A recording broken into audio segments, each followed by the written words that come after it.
बात Unnao rape case की करते हैं, जो एक बार फिर सुर्खियों में है। जिस मामले ने पूरे देश को झकझोर दिया था, उसमें अब कई चौंकाने वाले सवाल खड़े हो रहे हैं। सबसे बड़ा सवाल, पीड़िता की पहली शिकायत में तत्कालीन भाजपा विधायक कुलदीप सिंह सेंगर का नाम ही दर्ज नहीं था। यही नहीं, शिकायत में पीड़िता की उम्र और घटनास्थल को लेकर भी गंभीर विरोधाभास सामने आए हैं। कानूनी दस्तावेजों के मुताबिक शुरुआती शिकायत में ना तो कुलदीप सिंह सेंगर का जिक्र था और न ही उस समय की परिस्थितियां स्पष्ट थीं। बाद में बयान बदले, आरोप जुड़े और केस ने राजनीतिक रंग ले लिया।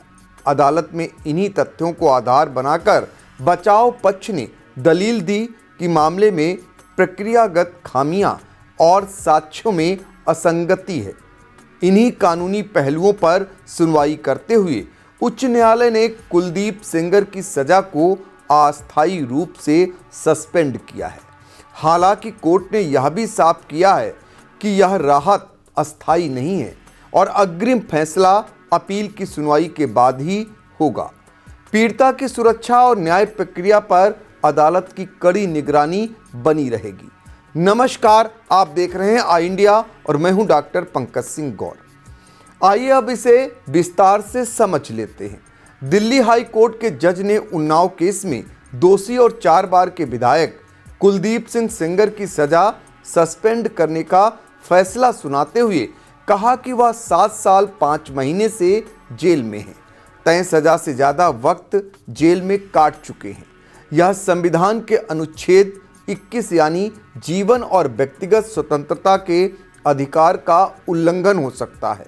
इतना कहने के बाद दिल्ली हाई कोर्ट के जज ने उन्नाव रेप केस में दोषी और 4 बार के विधायक कुलदीप सिंह सेंगर की सजा सस्पेंड करने का फैसला सुना दिया। अब इस फैसले पर पीड़ित ने आपत्ति जताई। पीड़ित का कहना है कि जब बहस 3 महीने पहले पूरी हुई तो फैसला इतना लेट क्यों आया? जरूर इसमें सब सेटिंग हुई है। जज साहब भी आए, खड़े खड़े फैसला सुनाकर चले गए। हम लोगों को कुछ बोलने ही नहीं दिया। अब सवाल है कि आखिर कुलदीप सिंह सेंगर की सजा सस्पेंड करने के पीछे क्या क्या वजह है। यह वाकया उन्नाव के माखी गांव का है। यहीं पीड़ित और कुलदीप सिंह सेंगर का घर है। दोनों के घरों में 100 मीटर का ही फासला है। 2017 में कुलदीप सेंगर चौथी बार विधायक बने थे। 4 जून 2017 को पीड़िता कुलदीप के घर नौकरी मांगने गई थी। आरोप है उस वक्त उसके साथ रेप हुआ। जान से मारने की धमकी मिली। पीड़िता ने किसी को कुछ नहीं बताया। कुछ वक्त के बाद उसने जब घर वालों को बताया तो वे पुलिस के पास मुकदमा लिखवाने के लिए गए, लेकिन नहीं लिखा गया। कुलदीप और उसके भाइयों ने प्रेशर बनाया और रोकने की कोशिश की। कुलदीप और उसके भाइयों ने पीड़िता के पिता को पुलिस से गिरफ्तार करवा दिया। थाने में जमकर मारा पीटा। पीड़िता लखनऊ में सीएम योगी के आवास के बाहर आत्मदाह करने पहुंच गई। शासन का आदेश मिला कि कार्रवाई की जाए। तभी अगले दिन पीड़िता के पिता की पुलिस कस्टडी में ही मौत हो गई। केस सीबीआई को ट्रांसफ़र हो गया। उसी महीने एक एक्सीडेंट हुआ जिसमें पीड़िता की चाची मौसी की मौत हो गई। सुप्रीम कोर्ट के पूर्व चीफ जस्टिस रंजन गोगोई ने पूरा केस दिल्ली ट्रांसफ़र करवा दिया। हर दिन सुनवाई हुई। 21 दिसंबर को कोर्ट ने इस मामले में कुलदीप सेंगर को उम्र कैद की सजा सुना दी। कोर्ट ने अपने 53 पेज के फैसले में इस घटना से जुड़े कई सवाल खड़े किए। जैसे रेप की घटना 4 जून 2017 की बताई गई, लेकिन पुलिस के पास पहली शिकायत अगस्त महीने में पहुंची। उस शिकायत में पीड़िता की तरफ से कुलदीप सिंह सेंगर का नाम ही नहीं लिखा गया। आरोप में शुभम सिंह, नीरज तिवारी समेत कुछ अन्य लोग थे। ये कुलदीप सेंगर के खास थे, उन्हीं के साथ रहते थे। हाई कोर्ट ने इस मसले पर लिखा है, जब इतनी बड़ी घटना होती है तब पहली शिकायत में मुख्य आरोपी का नाम तो होना चाहिए था, लेकिन शिकायत में क्यों नहीं रहा, बाद में उसका नाम जोड़ा गया, जो संदेह पैदा करता है। कुलदीप सिंह सेंगर राजनीतिक व्यक्ति थे। संभव है कि किसी के कहने पर उनके खिलाफ इस तरह किया गया हो। पीड़िता ने पुलिस के पास जो शिकायत दी थी उसमें बताया कि उसका फ़ोन उस रात कुलदीप के घर पर छीन लिया गया था। हालांकि इस मामले का जो सीडीआर कोर्ट में जमा किया गया उसके मुताबिक जिस सिम को छीना हुआ बताया गया वह घटना के बाद भी चल रहा था। उसमें अन्य नंबरों पर फ़ोन किया जा रहा था। हाई कोर्ट का कहना था कि अगर फ़ोन छीन लिया गया तो फिर चल कैसे रहा था। अगर पीड़िता को मिल भी गया तो उससे पुलिस के पास फ़ोन क्यों नहीं किया गया। पीड़िता ने शुरुआत में कहा था कि उसे अगवा करके बेच दिया गया था। रेप की बात उसने साफ नहीं कही थी। बाद में बयानों में पीड़िता ने रेप शब्द जोड़ा। पहले मेडिकल हुआ तो भी पीड़िता ने कुलदीप सिंह सेंगर के बारे में कुछ नहीं बताया था। हाई कोर्ट ने कहा कि निचली अदालत ने बदलते हुए बयानों को नज़रअंदाज किया। मुख्य आरोपी के खिलाफ शुरुआत में कहीं जिक्र न करना भी सवालों के घेरे में है। पीड़िता के नाबालिग होने को लेकर कोर्ट ने जो दस्तावेज पेश किए गए थे वह भी सवालों के घेरे में है। पीड़िता की तरफ से 3 दस्तावेज दिए गए। इसमें स्कूल का ट्रांसफ़र सर्टिफिकेट, स्कूल का एडमिशन रजिस्टर, तीसरा मेडिकल ऑसिफिकेशन टेस्ट और इसमें हड्डी की जांच होती है। इन तीनों में ही अलग अलग जन्मतिथि सामने आई। स्कूल रिकॉर्ड में 2001 जन्मतिथि को मिटाकर दोबारा लिखा गया था। हाई कोर्ट ने कहा उम्र साबित करने वाले दस्तावेजों की सीबीआई ने ठीक से जांच नहीं की। हर मेडिकल टेस्ट के हिसाब से पीड़िता 18 वर्ष से ऊपर रही। हाई कोर्ट ने रेप की टाइमिंग और कुलदीप सिंह सेंगर की मोबाइल लोकेशन पर सवाल उठाए। पीड़िता ने अपने बयान में कहा था कि उसके साथ 8 से 8:30 बजे रात के बीच रेप हुआ था। जांच टीम ने उस वक्त कुलदीप सेंगर के मोबाइल की लोकेशन निकाली। उस वक्त कुलदीप सिंह सेंगर की लोकेशन 15 किलोमीटर दूर मिली।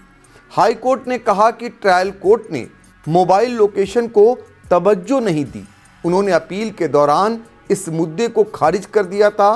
दिल्ली हाई कोर्ट ने अपने फैसले में कहा कि कुलदीप सिंह सेंगर को यौन अपराधों से बच्चों के संरक्षण पॉक्सो अधिनियम के तहत पेनेट्रेटिव सेक्सुअल असॉल्ट हमले का अपराधी नहीं बनाया गया था।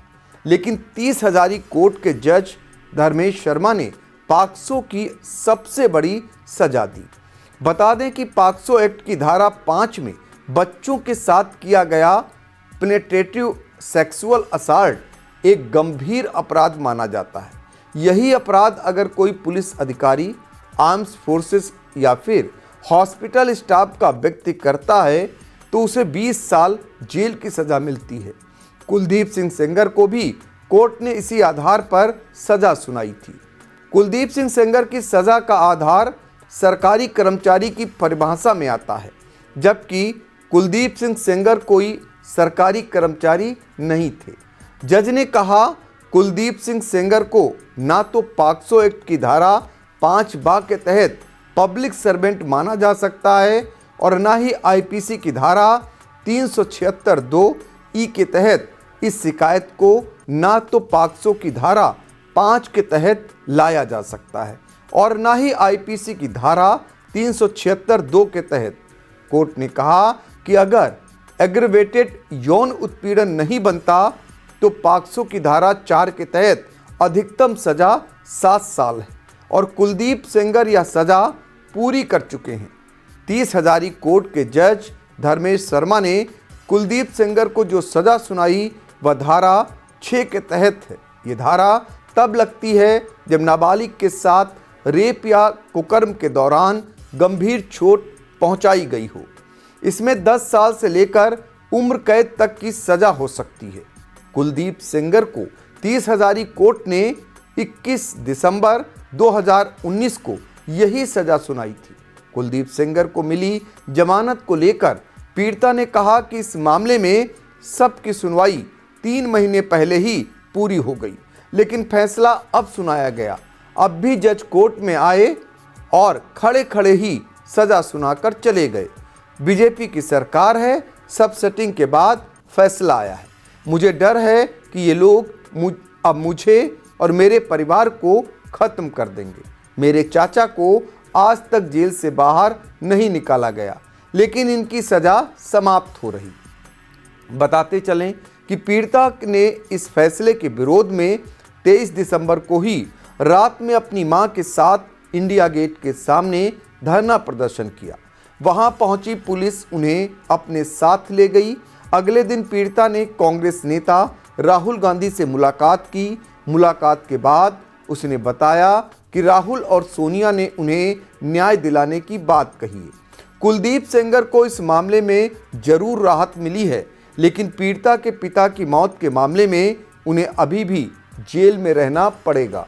14 अगस्त 2019 को कोर्ट ने पीड़िता के पिता की मौत के मामले में कुलदीप सेंगर, उनके भाई अमित सिंह समेत 9 लोगों पर आरोप तय किए। मार्च 2020 में कोर्ट ने कुलदीप सेंगर को 10 साल की सजा सुनाई थी, साथ ही 10 लाख रुपए का जुर्माना लगाया था। इस मामले की सजा अभी 3 साल बाकी है। ऐसे में कुलदीप सेंगर के अभी निकलने की संभावना नहीं लग रही है।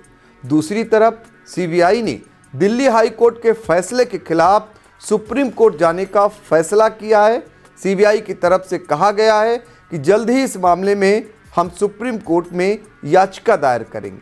लेकिन इस पूरे मामले को देखने के बाद आपको स्वयं लग गया होगा कि हकीकत में क्या है। इसके पीछे जो एक बात आ रही है वो ये आ रही जो शुरुआती दौर में ही कहा जा रहा था।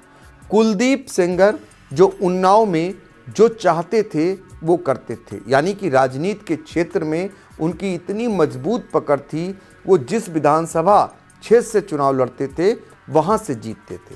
यहाँ तक कि जिला पंचायत अध्यक्ष पद पर भी वो काबिज हो गए थे। ऐसे में जो राजनीतिक लोग थे जो उनके बढ़ते हुए कद को नहीं देखना चाहते थे, एक कुचक्र के तहत एक व्यूह रचना रच करके इस पूरे मामले में एक समान कुलदीप सेंगर को फंसाया जैसा गया हो, ऐसा शुरुआत से ही कहा जा रहा था। धीरे धीरे जो कोर्ट की टिप्पणी है, जो कोर्ट ने अब तक छानबीन में पाया, वो साबित भी कर रहा है। इस बीच एक बहुत तेजी से ऑडियो भी वायरल हो रहा है, जो पीड़िता और उसके चाचा का ऑडियो बताया जा रहा है। फिलहाल उसकी इंडिया पुष्टि नहीं करता, जिसमें साफ तौर पर सुना जा सकता है कि जब मेडिकल कराने के लिए पीड़िता पहुंची थी तो चाचा उनके कैसे समझाते हैं और क्या क्या कहते हैं, क्या करने को कहते हैं, उस ऑडियो में बहुत कुछ सामने आया। और इसके पीछे अब जिस तरीके से विपक्षी पार्टियां सामने आई हैं, यानी सत्ता पक्ष के कुलदीप सिंह सेंगर हैं, वो कहीं ना कहीं ये मामला भी राजनीतिक रूप से पूरी तरीके से इसको गर्म किया जा रहा है। दिल्ली में बवाल कट रहा है। तो अब देखना ये होगा कि कोर्ट का आगे चलकर नज़रिया क्या रहता है, क्योंकि कोर्ट फैक्ट देखता है, जो हकीकत है वो देखेगा, जो साक्ष्य होंगे उसके आधार पर वो आगे की कार्रवाई करेगा। साक्ष्यों में बहुत मामलों में बहुत सारे ऐसे जो आरोप थे वो कहीं ठहर ही नहीं रहे। कुलदीप सिंह सेंगर पर जो आरोप लगाए गए वो कहीं ठहर नहीं रहे। सबसे बड़ा जो कोर्ट ने पाया, एक तो उम्र को लेकर पाया, दूसरा जो नाबालिग बताया गया वो बालिग निकली उनके मुताबिक, दूसरा जो सबसे बड़ा जब रेप की बात बताई गई, जो टाइमिंग थी उस दौरान जो स्थल बताया गया, घटना स्थल, उस दौरान कुलदीप सिंह सेंगर की लोकेशन वहाँ नहीं पाई गई, 15 किलोमीटर दूर पाई गई। और भी तमाम ऐसे मामले जिनको लेकर के कोर्ट ने पूरी तहकीकात की, पूरी मामले की सुनवाई की। सुनवाई के बाद अब उनकी सज़ा को सस्पेंड किया गया, लेकिन इसके बाद बहुत तेज़ी से इसमें जो कांग्रेस है वो सीधे तौर पर पीड़िता के साथ खड़ी नज़र आ रही है और वो इस मामले को गर्म करती हुई दिखाई दे रही। अब देखना होगा कि पीड़िता भी कोर्ट पर सवाल खड़ी कर रही है, तो ऐसे मामले में कोर्ट का अगला कदम क्या होगा, इस पर सबकी निगाहें लगी हुई हैं। लेकिन जो आरोप लगाए गए थे, कोर्ट ने एक समान हाई कोर्ट ने एक समान, दिल्ली हाई कोर्ट ने एक समान उनको खारिज कर दिया है धीरे धीरे करके। तो ये बड़ा राहत है कुलदीप सेंगर उनके परिवार के लिए, जो बहुत दिन से न्याय की गुहार लगा रहे थे कि बेटी हो, उनके परिवारीजन हों। तो अब देखना होगा इसमें न्याय कब तक किसके साथ मिलेगा, किसके साथ रहेगा, ये देखना इसमें लाजमी रहेगा।